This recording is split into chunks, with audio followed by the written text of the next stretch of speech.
Itong si Senator Robin Padilla, matapos po na lumabas at mag-witness itong si dating Secretary Bunoan at pinangalanan ang mga senador na tumanggap po ng mga kababayan ng pondo, no? Itong si Senator Robin Padilla ay umamin, bingo, may insertion. Pero nagpapalusot itong si Senator Robin Padilla, mga kababayan, na siya daw po ay walang nakuhang pondo, mga kababayan. At ito daw po ay for later release. Pero isang pagkakamali na itong si Senator Robin Padilla, mga kababayan, ay mukhang hindi talaga nag-iisip. Dahil sa kanyang mga salita, sa bibig po nahuli itong si Senator Robin. Ito, mga kababayan.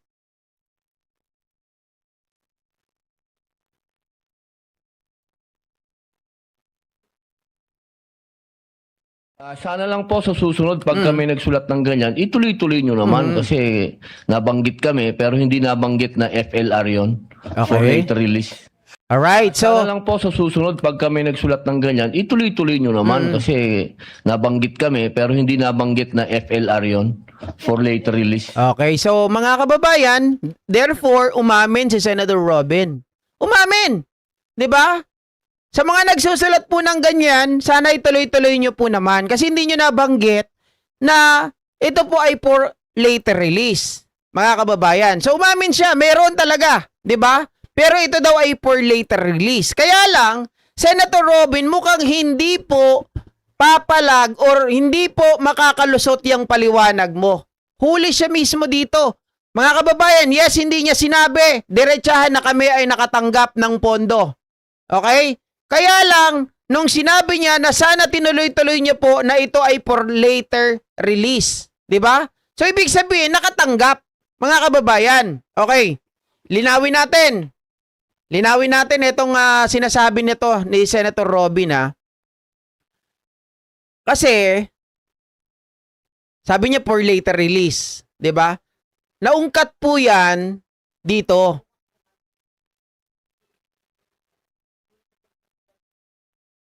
Nung nagsalita tong si Director Joey Reyes, 'di ba? Tungkol dun sa Philippine Film Heritage Building na inangal po ng PCO, inangal ni First Lady sa pangunguna po ni Attorney Claire Castro ni Yusek. Mga kababayan, dahil dun sa interview ni Boy Abunda kay Joey Reyes, ay sinabi nito, mga kababayan, na nagkaroon po ng kontrata. Nagkaroon ng kontradista, ito nga yung mga diskaya. Mayroong pondo na 150 million to build the building. 150 million. Pero hindi yun natapos. So, nasaan napunta yung pondo? Okay? Ngayon, pag-usapan natin, 150 million. Sabi dito, 150 million. Sabi ni Robin, sana tinuloy-tuloy po ninyo na ito po ay for later release. Okay? Sabi niya, for later release, mga kababayan. Kaya lang, kung hahanapin mo ito, kailan ba nangyari yung project po ng building ng Philippine Heritage, mga kababayan, Philippine Film Heritage. Kailan ba nangyari yon? Panahon ni Tirso Cruz. Kailan pa yung panahon ni Tirso Cruz, mga kababayan? Sabi rito, the Office of the Ombudsman is reportedly setting its sights on a 150 million budget insertion made in 2023 for the construction of the Philippine Film Heritage Building, a project directly linked to Senator Robin Padilla. 2023. Mga kababayan, 2023. 'Di ba? Iniisip ko ngayon, kung sinasabi niyang for later release, 2026 na ngayon eh. 'Di ba? Kahit po sabihin mong for later release yan, mga kababayan, 2023 pa rin yun at hindi natapos, ibig sabihin tumanggap ka pa rin ng pondo. May pondo pa rin. Bakit hindi natapos? 'Di ba? Bakit ang First Lady pa ang nagtapos? Ganito, mga kababayan. Kung 2023 yan, mayroon pang isa. Kasi hinanap ko, naalala ko si Amy, nagwawala. Naalala ko yung ibang mga senador, sa pangunguna ni Amy, hindi pa raw binibigay yung for latest release na pondo nila. Mga kababayan, ang tinutukoy dito, yung pondo po, kasi sabi dito, yung pondo ng gobyerno, ayon sa mga diskusyon sa Senado, noong August 2026, kailan lang, itong August na to, iginiit ng ilang mambabatas na ang pondo at proyekto mula 2024 at 2025 ay nananatiling hindi pa naisa sa katuparan o na-release hanggang sa kasalukuyan. Okay? Mga kababayan, pondo ng 2024 hanggat 2025 hindi pa po nare-release hanggang sa kasalukuyan. So paano si Senator Robin Padilla kung sinasabi niya yung natanggap niyang pera or insertion o kung ano man ang tawag doon, mga kababayan, ay for later release? Eh bakit nasimulan na nung 2023? Bakit sinabi doon na ito ay tapos na, completed na, pero hindi pa naman pala? Di ba? Ibig sabihin, pag ito po ay dineclared mo na completed, mga kababayan, ibig sabihin tapos na. Ang ibig sabihin nun, yung pera, mga kababayan, nai-award na. Tama? So, ibig sabihin, nagsisinungaling si Senator Robin Padilla na for later release po yung pondo ng Manila Film Heritage or nung Philippine Film Heritage na yon. Oh. So yung palusot po niya na for later release ay kasinungalingan. 'Di ba? Masisimulan ba at tawag dito, mga kababayan, i-declare mo ba na completed na yon? Kung wala ka natanggap na pondo or walang natanggap na pondo para sa project na yon? Lalong-lalo na pag sinabi mong completed. Ibig sabihin, mga kababayan, nakuha mo na yung bayad. Oh. 'Di ba?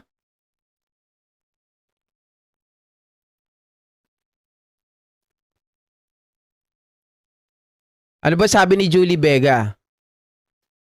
Hindi ko nabasa yung kay Julie Vega eh.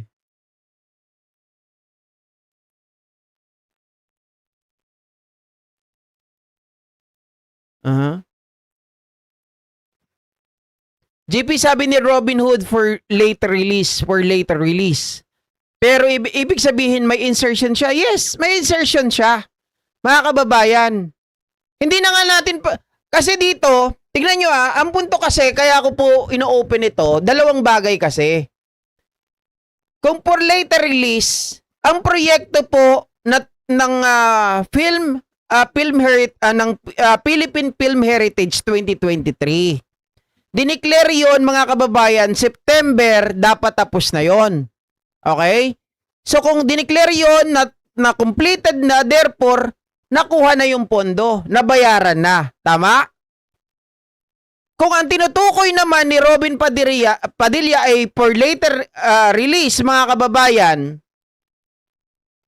ay hindi rin uukma. Hindi rin naakma. Kasi dito, sabi po ng gobyerno, sabi ng Senado, 2024 budget hanggang 2025 na for later release ay hindi pa naibibigay. So, ibig sabihin, magkaiba po yung pondo ng Philippine Film Heritage ni Robin Padilla na 150 million dati at iba pa yung tinutukoy niya na for latest release ngayon. 'Di ba? Magkaiba po 'yon, mga kababayan. At doon sa sinabi niya na sana naman sino nagsulat na to dahil kami binabanggit, sana sabihin niyo for later release. Pero nakalimutan niya yung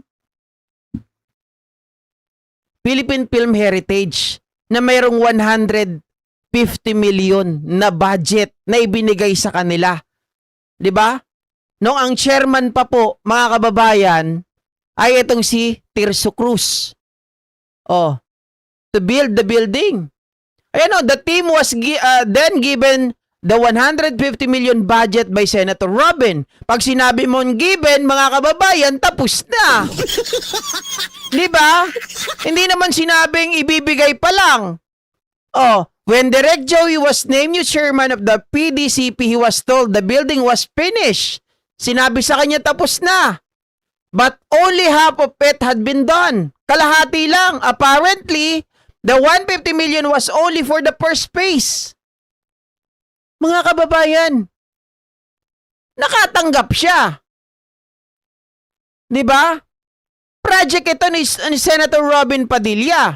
Paano mo sasabihin yan na for later release? 'Di ba? Or pwedeng sabihin natin for later release din to, mga kababayan, nung 2023. 'Di ba? Nakuha nung 2023. Kasi every year naman may mga for later release.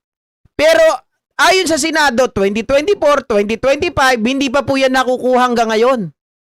So sa makatuwid, lahat ng mga insertion nila Robin, mga kababayan, ay nasa for later release. Ibig sabihin din, yung 150 million na to for later release, pero ibang event na to. Eh di may insertion din.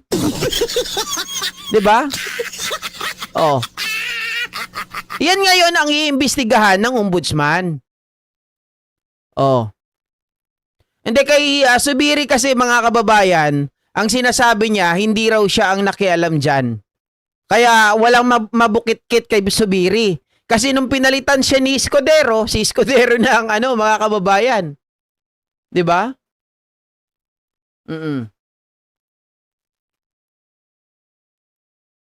Ang gulo-gulo ang dating. Akala mo walang bahid ng korap, ngayon lumalabas, ano ba yan? O akala mo tahimik lang, no?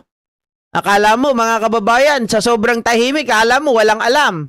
Yung pala, simple na rin. Di ba, Lonely TV? Nemi Azigawa? Correct, na machine. Iba ang insertion nila ng 2023, iba rin yung insertion nila ng 2024 at 2025 kasi hindi pa yun nakukuha eh. Kung for later release yun, hindi pa po nakukuha hanggang ngayon. Kaya nga nagwawala si Aimee. Sabi niya, anong petsa na? Bakit wala pa rin yung for later release namin? Diba? Oh. Ibig sabihin, mga kababayan, nakatikim na rin pala. Isa bibigyan ng galing eh. Akala niya makakalusot. Eh 2024 lang, 2025 po yung hindi pa nare-release sa kanila. Pero yung 2023 was given, nakalagay dito eh, has been, yan was then given the 150 million budget by Senator Robin Padilla. Imposible naman ang galing sa bulsa ni Robin yan. 'Di ba? Hindi naman po, imposible naman, mga kababayan, ang galing sa bulsa ni Robin yan, 150 million. Eh, sa sobrang kuripot niyan. Sa nasa lanta nga lang, 1 million lang ata pinamigay niyan eh.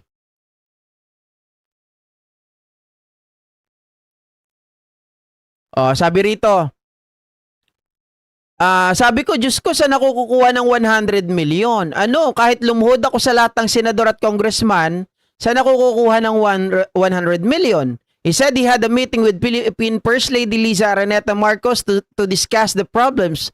Joey then learned that the contractors were Sara and Curly Discaya, whose construction firms were linked to the flood control mess. Doon pumilantak yung tenga ni First Lady. Anyway, yung pumasok si DPWH sa bin season, ni-require ng First Lady kay Vince na tapusin itong building. Joey said, the building is now finished. Tapos na. According to the PDCP, the Philippine Film Heritage Building project broke ground on October 26, 2023 in Intramuros.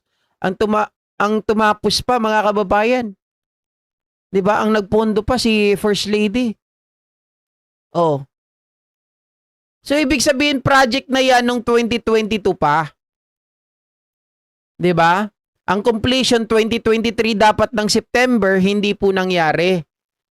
Maaari bang i-declare mo yun na tapos na, finish na, pero hindi ka kukubra? Hindi mo kukunin yung mga kababayan, yung bayad? Kalukuhan. E di nagreklamo na yung mga ano doon. Eh lagi nga nauuna, di ba? Bago sila gumawa, kailangan may partial na ng bayad. O hindi sila kasi mag-construct kapag walang bayad. Oh. 19 Congress yan, idol, sabi ni Ricardo Izuro. Yes, naniniwala ko 19 Congress yan. 2022. 'Di ba? Oh. Akala ko depende sa mga senator. Paano kung maraming kumampi kay Sara, eh di baliwala yung hearing na yan sa impeachment? Sabi ni Tita Josephine Makatula. Oo, tita, nandun pa rin. Depende pa rin sa mga senador, 'di ba? Kung tingin nila kulang yung ebidensya kay Sara sa impeachment at sabihin nila acquitted, wala.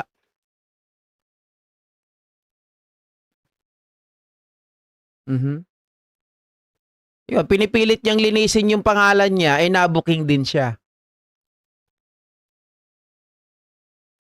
Project yan, idol, 2023 to 2024. Hindi, ano to, project ito guys, ng 2022 pa. 2022 pa yan.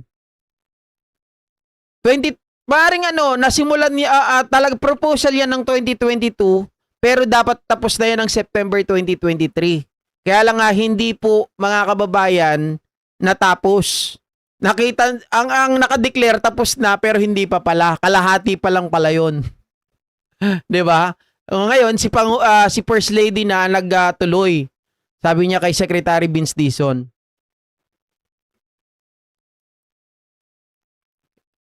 Okay.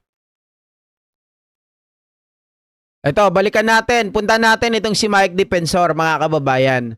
Kasi kahapon, nakita natin, talagang grabe po yung balita na nanlaki yung mata ni Mike Defensor.